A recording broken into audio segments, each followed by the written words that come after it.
എന്നൊക്കെ ചോദിക്കാറുണ്ട്. ഏതായിരുന്നാലും പ്രശ്നമുള്ള ബർക്കത്ത് ചെയ്യട്ടെ. മുത്തുമിനിങ്ങളെ, നമ്മെ കൊണ്ട് ഒരാൾ ഒരു നന്മ ചെയ്തു എന്ന് കൂട്ടുക. നമ്മുടെ കാരണത്താൽ ഒരാൾ നന്മ ചെയ്തു. ആ നന്മ ചെയ്തു കഴിഞ്ഞാൽ ദുനിയാവും ആഖിറത്തിലും അവനിക്ക് ലഭിക്കുന്ന ഏറ്റവും വലിയ ഖൈറായിരിക്കും അതെന്ന് പുണ്യനബി മുഹമ്മദ് മുസ്തഫ. നമ്മെ കൊണ്ടൊരാൾ നന്മ ചെയ്തു. ഉദാഹരണം പറഞ്ഞാൽ, നമ്മുടെ മക്കൾ നിസ്കരിക്കാത്തവരാണ്. സപ്പോസ് ആണ്, അവരോട് നമ്മൾ നിസ്കരിക്കാൻ വേണ്ടി പറഞ്ഞു. പലപ്പോഴും പല നിലക്കും നമ്മൾ ഉപദേശിച്ചു. അവർ നിസ്കരിച്ചു എന്ന് കൂട്ടുക.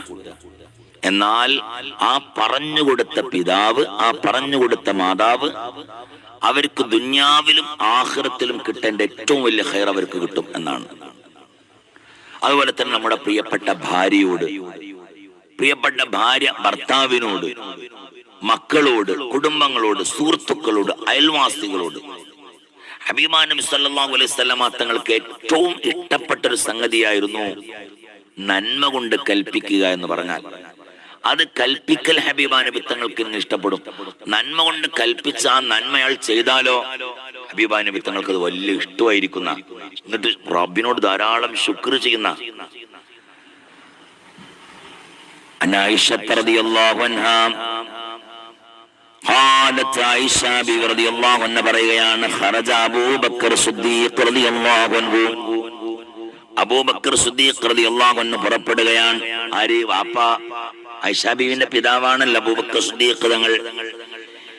യുരീദു റസൂലല്ലാഹി സ്വല്ലല്ലാഹു അലൈഹി വസല്ലം, ഹബീബിനെ ഓർത്തുകൊണ്ടാണ് പോകുന്നത്. സ്വല്ലല്ലാഹു അലൈഹി വസല്ലം ഹബീബിനെ ഓർത്തുകൊണ്ട് നബി തങ്ങളുടെ അരികിലേക്ക് പോകാൻ. ഏത് നിലക്ക്? വകാന ലഹു സ്വദീഖൻ ഫിൽ ജാഹിലിയ, ജാഹിലിയ കാലത്തും അബൂബക്കർ സിദ്ദീഖ് തങ്ങൾ കൂട്ടുകാരനാണ്. ജാഹിലിയ കാലത്ത് അബൂബക്കർ സിദ്ദീഖ് തങ്ങൾ കൂട്ടുകാരനാണ്. ആ കൂട്ടുകാരനായ അബൂബക്കർ സിദ്ദീഖ് തങ്ങൾ നബി തങ്ങളെ കാണാൻ വേണ്ടി പോവുകയാണിപ്പോ. നബി തങ്ങൾക്ക് നുബുവത്ത് കിട്ടിയതിന് ശേഷം ഈ വിവരം ആരറിഞ്ഞിട്ടില്ല? അബൂബക്കർ സിദ്ദീഖ് തങ്ങൾ അറിഞ്ഞിട്ടില്ല. അതുകൊണ്ടാണ് വകാന ലഹു സ്വദീഖൻ ഫിൽ ജാഹിലിയ്യത്ത് എന്ന് പറയാൻ കാരണം. നബി തങ്ങൾക്ക് പ്രവാചകത്വം ലഭിച്ച വിവരം ആരറിയുകയില്ല? അബൂബക്കർ സിദ്ദീഖ് തങ്ങൾ അറിയുകയില്ല. അബൂബക്കർ സിദ്ദീഖ് തങ്ങൾ നബി തങ്ങളുടെ അരികിലേക്ക് ചെല്ലുകയാണ്. എന്നിട്ടോ ഫലഖിയഹു, നബി തങ്ങളെ കണ്ടെത്തിച്ചു സല്ലല്ലാഹു അലൈഹി വസല്ലമ തങ്ങൾ. അബൂബക്കർ സിദ്ദീഖ് തങ്ങൾ കണ്ടു, സലാമൊക്കെ പറഞ്ഞു. അല്ല, കണ്ടു. അബൂബക്കർ സിദ്ദീഖ് തങ്ങൾ മുസ്ലിം ആയിട്ടില്ലല്ലോ. കണ്ടു. അബൂബക്കർ സിദ്ദീഖ് തങ്ങൾ ചോദിച്ചു, അല്ല എന്താ തീരെ ഒന്നും പുറത്തേക്ക് കാണുന്നില്ല? എന്തു പറ്റി നിങ്ങൾക്ക്? എന്താണ് പുറത്തേക്ക് കാണാത്തത്? ഒന്നിനും ഒരു സജീവമല്ലല്ലോ, എന്തുകൊണ്ടാണ് നിങ്ങൾ ഉള്ളിൽ ഒതുങ്ങി നിൽക്കുന്നത്? ഉടനെ തന്നെ ഫഖാല റസൂലുള്ളാഹി സ്വല്ലല്ലാഹു അലൈഹി വസല്ലം, ഹബീബാ നബി തങ്ങൾ പറയുകയാണ്, ഇന്നി റസൂലുള്ളാഹ്. അബൂബക്കറെ, നീ അറിഞ്ഞോ, ഞാൻ റസൂലുള്ളയാണ്, ഞാൻ അല്ലാഹുവിന്റെ തിരുദൂതനാണ്, ഞാൻ അന്ത്യപ്രവാചകനാണ്, എന്നെ അല്ലാഹു പ്രവാചകനായി നിയോഗിച്ചിട്ടുണ്ട് അബൂബക്കറെ എന്ന് മഹാനായ റസൂലുള്ളാഹി തങ്ങൾ അബൂബക്കർ സിദ്ദീഖ് തങ്ങളോട് പറഞ്ഞു സല്ലല്ലാഹു അലൈഹി വസല്ലം. എന്നിട്ട് നബി തങ്ങൾ നിർത്തിയിട്ടില്ല, ഞാൻ പ്രവാചകനാണെന്ന് പറഞ്ഞു നിർത്തിയിട്ടില്ല. അല്ലേ, പള്ളിയിൽ ഒച്ചുണ്ടാക്കാൻ പാടില്ലല്ലോ. ഖുത്ബ അങ്ങനെ ഓതിക്കൊണ്ടിരിക്കുകയാണ്. ഖതീബ് ഖുത്ബ ഓതിക്കൊണ്ടിരിക്കുന്ന സമയത്തില് അവിടെ നിന്ന് കുറെ ആൾക്കാർ ഇങ്ങനെ ഒച്ചമുടി ഉണ്ടാക്കണം,